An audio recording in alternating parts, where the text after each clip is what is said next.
Is there a new frontrunner in the shadow Republican race to succeed Donald Trump as president? This week, everyone noticed Marco Rubio. Hello. First, looking quite comfortable at the White House briefing podium. Then at the Vatican, exchanging gifts with Pope Leo after weeks of President Trump criticizing the pontiff, before Rubio went on to meet with Italy's prime minister. Of course, he is a Secretary of State, but it's tough not to compare him with J.D. Vance, the vice president right now. Sources have previously told us that President Trump has openly mused about his vice president's performance and even asked friends to compare Vance with Rubio. And that makes this video, uploaded by Rubio's team this week, seem all the more eyebrow-raising, shall we say. What is your hope for America at a time such as this? My hope for America? And my hope for America is what it's always been. I think it's the hope I hope we all share. We want it to continue to be the place where anyone from anywhere can achieve anything, where you're not limited by the circumstances of your birth, by the color of your skin, by your ethnicity, but frankly, it's a place where you are able to overcome challenges and achieve your full potential. Congressman, that video, I guess it's not an ad, it's a video, but still it seems like a campaign ad, which I think is why I'm tripping on it. What did you make of Rubio's performance over the course of the past week? I realize it's early, sort of baked in, but let's be real, it's always ongoing. Wow.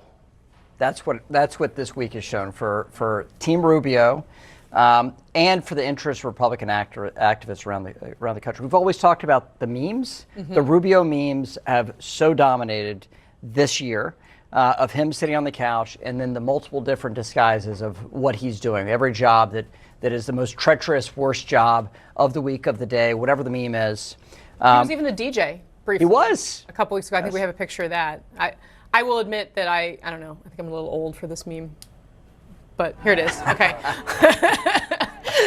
There's the man himself. You got to wonder, what he's playing. Anyway, sorry, I didn't interrupt. But he's dominated the memes, and that shows you some level of political connectivity in this environment.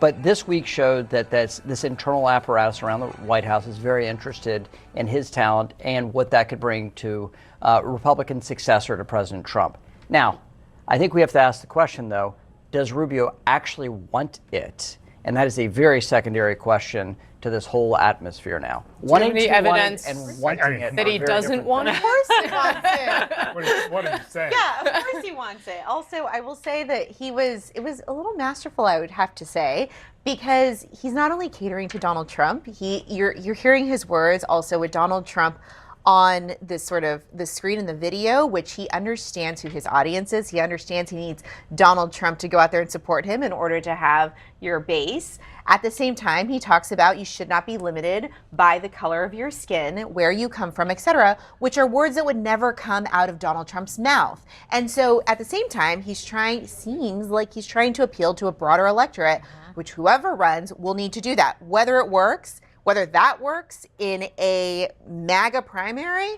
no clue. But he's starting to lay the groundwork on the two. Even if it's not just a MAGA primary, the two silhouettes you saw in that video, one Donald Trump, two Ronald Reagan. And he was speaking to, it's funny that you call it an ad, Kasie, because come on, this is a campaign ad. I'm Marco Rubio and I approve this message. He's Marco Rubio, he approves this message. I mean, maybe my definition of ad is outdated because who even really cares about traditional TV spend? It's all about your phone anyway. Sorry. But point being, there are two big voices in the American political right over the last generation, Ronald Reagan and Donald Trump, and he seems to be speaking to, like you said, Sochi, all things to all people, at least within who will be voting in that primary in a couple of years. The message was vintage. I mean, that was like a Rubio 2016 ad, from pre-Trump times, just the message, the inclusive message.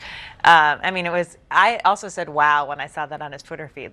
He's just blatantly launching a presidential campaign from his official account, is what it looked like. Also, I find the Rubio memes and the fact that he's doing everything funny when it's juxtaposed with the reality that Jared Kushner and Witkoff are the ones who are like going into Ukraine, going to Iran, negotiating every war in the world. And he's actually, as Secretary of State, seems a little sidelined from being like the main negotiators of our international crises. Somehow, though, to his benefit, he still benefits from this idea that he's doing every job in the administration. Take it a step further. It's not only, okay, so he's the Secretary of State, but there are these other folks in the Middle East doing a lot of the, he's also not Vice President of the United States. And we're here talking about his prospects as the future of the Republican Party. Where is J.D. Vance right now as we're having this? And it's a reminder. He was in Iowa. He's in Iowa, but it's a reminder of sort of what a crappy job Vice President is. It is. I was looking, look at the first optics. 100 years of our republic, the keys to the White House went through being Secretary of State. Yes. And then we've seen over the last 100 years, the keys to the White House are being Vice President, at least to the nomination. So this is going to be super interesting for us to follow, but also to show you that Republicans do have more than one choice, even if that choice goes through President But Trump. if I had to look this week, like, okay, so Rubio is in the briefing room launching his presidential campaign, going to meet with the Pope, which is great. Like, he's Catholic, so is J.D. Vance, but he gets to be the one making a peace with the Pope. And Vance is in Iowa campaigning for the midterms in a brutal cycle, trying to talk about affordability. Like, that's a tough job assignment.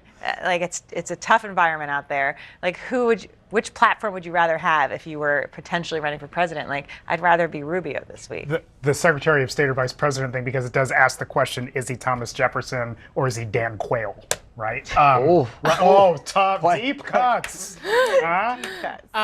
So here was a little bit of the Ruthless podcast on this back and forth between Rubio and Vance. This, of course, a group of Republican podcasters, but largely Hill aides actually come out of McConnell world that, you know, they've evolved. Now they're able to talk like MAGA. Let's see what they had to say.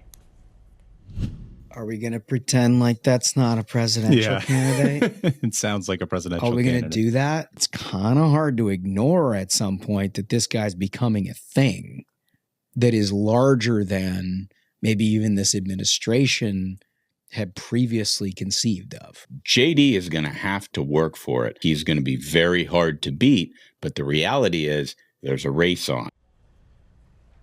What do you make of that? Because that's the most popular Republican podcast around, and speaks to both the old world of the Republican Party and this new world of the Republican Party. What I make out of that is that they're saying the obvious thing that we're saying here. We have two people within this administration that are thirsty for the endorsement and embrace of President Trump so they can become the Republican nominee. Yeah, and it was interesting to me there that they suggested that Rubio has kind of expanded beyond what anybody thought was possible, which is kind of the piece of this that I'm watching pretty closely. As Vice President Vance made his first trip to Iowa as vice president. At the same time, Secretary of State Marco Rubio posted a video of an answer he gave to a question when he was giving a briefing at the White House, set to dramatic footage and music. It is meant as a celebration of America's 250th anniversary. But it reads like something else. Take a look. And my hope for America is what it's always been. I think it's the hope I hope we all share. We want it to continue to be the place where anyone from anywhere can achieve anything, where you're not limited by the circumstances of your birth, by the color of your skin, by your ethnicity, but frankly, it's a place where you are able to overcome challenges and achieve your full potential. I mean, that could be, that would not be out of place on a New Hampshire or Iowa TV station. Secretary Rubio's briefing this week generated more buzz among the Republicans I know than anything that's happened in the last year. He has the potential to keep the Republican base intact that President Trump got and bring back some of Trump's critics. We'll see if Vice President Vance has the same potential. I think Rubio demonstrated it this week. It's a long time, but I thought this was a pretty important moment. What do you think? Yeah, look, Rubio, you talk to people, hardcore MAGA voters. I think more than anybody else in the administration, Rubio has outkicked his coverage based on the expectations for him, A, with that crowd, and B, for the old world normie Republicans who've always loved Rubio. They're like, this guy's terrific. So I agree with Brad on the buzz. My assumption is, and Rubio has said this, Vance and Rubio will not run against each other. And so however this shakes out. And I still think it would be enormously difficult to take the nomination away from a sitting vice president if he wants to get it. I don't know. Ambition is a funny thing, and if you see there's cracks in the fissure, you go for it because you got to wait 4 years to go for it again. Or eight, right? That commercial should raise alarms in the Democratic Party. Here's the thing. There's a long way between now and exploratory committees and then the actual November vote. But what I will say is that what Democrats will need to do is to anchor Donald Trump to J.D. Vance or Marco Rubio. And if things continue in this trajectory, that anchor might be too heavy. I think it's going to be very hard for somebody who is a face of the Trump administration to be successful in a general election in 2028. May get the Republican nomination. Yeah. It's going to be very, very hard for them to be successful in a general election in 2028. Horace, what do you think? Where do you think the ledger is right now between Vance and Rubio? The Republican Party, like the Democrats, often let the former vice president have the first shot when that position becomes open for president. In this particular case, the 80 million voters for Donald Trump, 2/3 of whom are Republicans, are going to have to be sold on who it is that best reflects their values and their views, and that's going to decide it, and that's good because competition is always a good So are you thing. suggesting that they're not going to take Vance as the default, just hook, line, and sinker? I think that there's likely going to be a real competition. What do you think? I mean, Rubio has really been trying to raise his profile lately. and frankly, I mean, it seems like Vance has been doing the opposite just because the war, for example, is really not one of his core issues. I think Trump loves when people climb over each other to get to him. Sure. I think that's what you're looking at right now. I also think I can't imagine Rubio subsuming to Vance. I just can't imagine Rubio being a VP under Vance. I just don't get it. I just don't think it's going to happen. I really think it's going to be Rubio and Don Jr. or something like that. I think you're going to have something a little bit different. I think there's a lot going on behind the scenes. Like the two top candidates or a vice?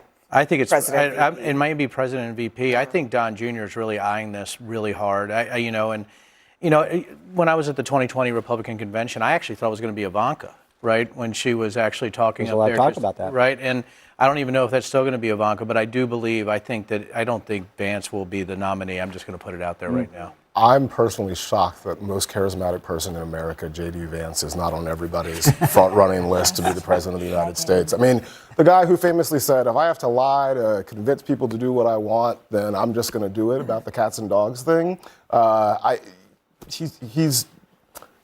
There's very little compelling about J.D. Vance, and I've always believed that is part of why Donald Trump chose him as his vice president. I think J.D. Vance is Peter Thiel's boy, and I think that Peter Thiel is pretty much owning half the government at this point, and I think if Peter Thiel wants J.D. Vance in that position, he'll be in that position. I think we have to watch out for Tucker Carlson. I think he's the one that wants to run. Tucker Carlson. Tucker, yeah. I think he's the heir apparent. So then, if you look at the two of the last three presidents, who would have thought that Barack Obama was going to be president? Right. And who would have ever thought that Donald Trump was going to be president? So, sometimes people are going to be ready. And I'm a big Donald Trump fan. I've worked with them, but probably people are going to be ready for a bit of a change after 8 years of Trump. Although, Abby, if you look at what's happening in these primaries around the country, whoever Donald Trump is tapping on the shoulder for these races is winning them. So he has a tremendous impact on who is winning.